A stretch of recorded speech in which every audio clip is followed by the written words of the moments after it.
ए. भगवान शिव और माता पार्वती. बी. राजा दशरथ और कौशल्या. सी. वानर राज केसरी और माता अंजना. डी. ऋषि विश्वामित्र और अरुंधति. सही उत्तर है सी. वानर राज केसरी और माता अंजना. बाल हनुमान की कथा. इंद्र ने हनुमान जी के मुख पर वज्र क्यों मारा?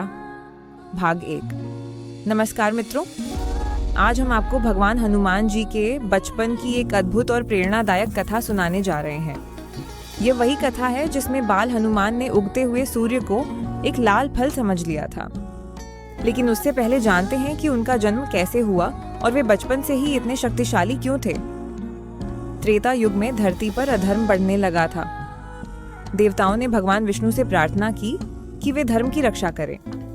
भगवान विष्णु ने श्री राम के रूप में अवतार लेने का निश्चय किया। उसी समय भगवान शिव ने भी सोचा कि वे श्री राम की सेवा के लिए अपने अंश को पृथ्वी पर भेजेंगे। वानर राज केसरी और उनकी पत्नी माता अंजना भगवान शिव के परम भक्त थे। माता अंजना ने वर्षों तक कठोर तपस्या की। उनकी भक्ति से प्रसन्न होकर भगवान शिव ने उन्हें वरदान दिया कि उनके यहाँ एक तेजस्वी, बलवान और दिव्य पुत्र जन्म लेगा। समय आने पर वायुदेव की कृपा से माता अंजना ने एक दिव्य बालक को जन्म दिया। यही बालक आगे चलकर संसार में हनुमान के नाम से प्रसिद्ध हुआ। जन्म लेते ही उनके शरीर से अद्भुत तेज प्रकट हो रहा था। देवताओं ने आकाश से पुष्प वर्षा की और ऋषि मुनियों ने भविष्यवाणी की कि यह बालक धर्म की रक्षा में महान भूमिका निभाएगा। बाल हनुमान बचपन से ही अत्यंत चंचल, निडर और जिज्ञासु थे। उन्हें अपनी शक्ति का अनुमान नहीं था।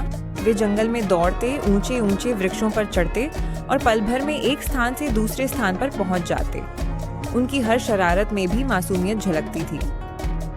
एक दिन प्रातःकाल माता अंजना कुछ फल लेने वन में चली गई। उसी समय बाल हनुमान को बहुत तेज भूख लगी। वे इधर उधर खाने के लिए कुछ खोजने लगे। तभी उनकी दृष्टि पूर्व दिशा में उगते हुए लाल लाल सूर्य पर पड़ी। उगता हुआ सूर्य उन्हें बिल्कुल पके हुए लाल फल जैसा दिखाई दिया। बाल हनुमान ने मन ही मन सोचा, वाह, कितना सुंदर और बड़ा फल है, इसे खाकर मेरी भूख तुरंत मिट जाएगी। इतना सोचते ही वे बिना किसी भय के आकाश की ओर उछल पड़े। उनकी छलांग इतनी विशाल थी कि वे पल भर में बादलों के ऊपर पहुंच गए। देवता यह अद्भुत दृश्य देखकर आश्चर्यचकित रह गए। सूर्य देव ने भी देखा कि एक नन्हा बालक बड़ी तेज गति से उनकी ओर बढ़ रहा है। उन्होंने समझ लिया कि यह कोई साधारण बालक नहीं बल्कि दिव्य शक्ति से संपन्न है। इसलिए उन्होंने अपने प्रचंड ताप को कम कर दिया ताकि उस बालक को कोई कष्ट न हो।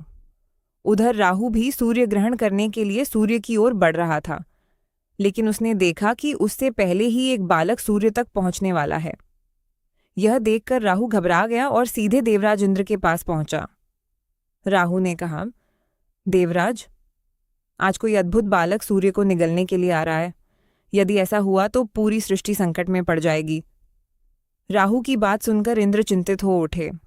उन्होंने तुरंत अपने दिव्य हाथी ऐरावत पर सवार होकर उस दिशा में प्रस्थान किया जहां बाल हनुमान सूर्य की ओर बढ़ रहे थे।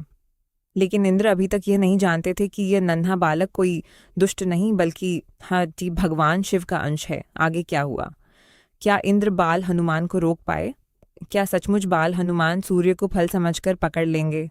और आखिर इंद्र ने उनके मुख पर वज्र क्यों चलाया? इन सभी प्रश्नों के उत्तर जानेंगे भाग 2 में।